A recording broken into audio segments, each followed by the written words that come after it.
All right, Shalom. I want to start off by giving all praises, honor, and glory to Yahweh Bashem Yahushua. Double honors to the elders and apostles at great millstones. Salutations to the Akim that teach the truth and sincerity. And Shalom to the believers and followers of Yahweh Bashem Yahushua. It's your brother Barak Abba. This is a response to Elder Tahar's video, the Unlearned Men, the IUIC freestylers. Okay. Because this is for the edification of the elect. This is for the brothers that's having a hard time understanding this, or that's coming into this thing and they don't know. The understanding of Jew nor Greek. Okay, I'm going to break this down as easy, as simple as possible. There's many ways you can hit this scripture, but I'm going to try to break this down as simple as easy so brothers can get this, so brothers can digest this properly. So this is Galatians chapter 3. Galatians chapter 3, verse 28. There is neither Jew nor Greek. There's neither Jew nor Greek. There's neither bond nor free. There's neither male nor female. For ye are all one in anointed Mashiach Yahushai. And if ye be anointed, then are ye Abraham's seed, and heirs according to the promise. All right, I'm going to read it again and get into this. There's neither Jew nor Greek. There's neither bond nor free. There's neither male nor female. For ye are all one in Yahushua. Okay, and I'm going to go to the Zondervan Bible, the Compact Bible Dictionary, created by Zondervan. You know, this is one of the tools that brothers need to have. Okay. And you don't just go into this book just to look up ham. There's more in this book than the breakdown of ham. Okay? And this is one of the weapons that helps back us up for what we have to bring out in the scriptures. Now this is a whole bunch of research in here. And of course, you got to pick the meat through the bones. Okay? But here's the edification of this word Greece. It says Greece, Grecia, Grecian. Okay, I'm going to just get to the point. All right. It says Grecian were Greek-speaking Jews, folk of the dispersion from areas predominantly Greek. I'm going to read it again. Grecians were Greek-speaking Jews, folk of the dispersion, meaning when Israel was scattered abroad, okay? Because that's one of the curses that was written in Deuteronomy, the 28th chapter. We shall serve gods of wood and stone, okay? We shall be scattered abroad throughout all the nation. So the dispersion is when Israel was scattered abroad from areas predominantly Greek. So when you see the word Greek in the scriptures, and it refers on to them believing upon Yahushua, or it refers on to them talking about salvation, it is talking about Greek-speaking Jews, folk of the dispersion from areas predominantly Greek. Acts 6:1, 9 and 29. Okay? Plain and simple. Plain and simple. Okay? It's not hard to be understood. Greek-speaking Jews. Just like today. Okay? Israel is Americanized, all right? Israel today is in the land of America. That's why we call them Babylonian Israelites, okay? Because we're out there, when we out there teaching, we're telling the Negroes, Latinos, Native Americans, and Mexicans, the people that descend from those groups, that they are the Israelites. We can't call them Judites,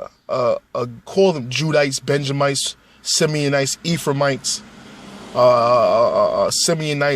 Ephraimites, Issacharites. We can't call them that because they don't know who they are. So we have to call them the names that they know themselves by. American Negro, West Indian, Haitian, Puerto Rican, Dominican. We have to call them by the names they're known by. We can't call them by their original names yet because they don't know who they are.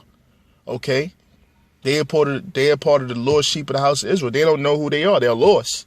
So that's why we call them American Negroes, West Indians, Puerto Ricans, Dominicans, Cubans, okay? Just like Paul, he said, there is neither Jew nor Greek, because those Israelites was calling themselves Greeks, okay? You had Israelites that was still called, you had Israelites that knew they was Israelites, which are the Jews, and then you have Israelites that was calling themselves the Greeks. Just like Israelites today call themselves American Negroes, West Indians, Haitians, Dominicans, Cubans, Mexicans, North American Indians. Those are not their names, but they're calling themselves that today. Okay? Let's read on. It says, it's another point. Paul needed his Greek education as he needed the Judaism of Gamaliel. Paul's synthesis of the covenants, so compelling in his logic, so fundamental in the Christian theology, was the work of a Greek Jew. Okay? It was the work of a Greek Jew because he came up in the education of Greece. All right? He was a citizen of Rome. He was born in the land of Tarsus. But because you're born in a land doesn't make you from that land. It goes back to the line of your father, your genealogy, okay? Which Paul was a Hebrew Israelite from the tribe of Benjamin, okay?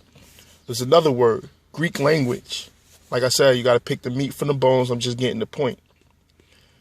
Okay, this spread of Alexander's conquest throughout the eastern end of the Mediterranean was called the Coney, or the Coney, okay? And we look up this word. This just means common, okay? Also known as the Alexandrian language. See, it says, or common dialect. That's what it was called, common dialect. The Alexandrian language was called common dialect. It was the speech of the LXXX, which translate in Roman numerals as the 70, which is the Septuagint, okay? And the New Testament. And the major influence in bringing in the contributions of Palestine, Greece, and Rome into that partnership, which determined the form and the shape of the New Testament. The global gospel of Paul of Tarsus, the Christian church in modern Europe, Greek was widely spoken in Palestine and became the chief language of the early church. Acts 21:37. Okay?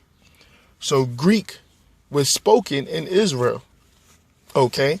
You had Israelites that spoke Greek.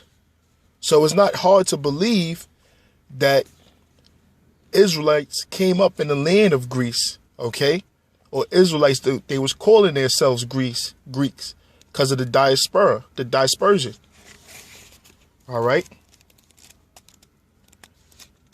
Now we're going to get the word Salak. I got one more word for you, brethren. This is the word Hellenist. Hellenistes. Jews who made Greek their tongue, and with it often adopted Greek ideas and practices. Acts 6:1 and 9 and 29. I'm going to read it again. Jews who made Greek their tongue, and with it often adopted Greek ideas and practices. That's why the scripture says, there's neither Jew nor Greek. There is neither bond nor free. There is neither male nor female, for ye are all in Yahushua. Why? Because they was Hellenistes. They was Hellenistes. There is neither Jew nor Greek. Jews who made Greek their tongue, and with it often adopted Greek ideas and practices. Okay? So they was calling themselves Greek. They was calling themselves Grecians because they adopted Greek ideas and practices. That's it. Plain and simple, man. You know, the best way to explain it is to break down our people in today's mind frame. Okay? We can't call them Judah, Benjamin, Levi, Ephraim, Issachar, Naphtali, Zebulun, Gad, Reuben, so on and so forth. We can't call them that. We have to call them by the names they know themselves by. Native Americans, Seminole Indians, Mexicans, Puerto Ricans, Dominicans, American Negroes, African American. These are all so-called names because these are the names they know themselves by. But then we teach them who they are according to the Bible.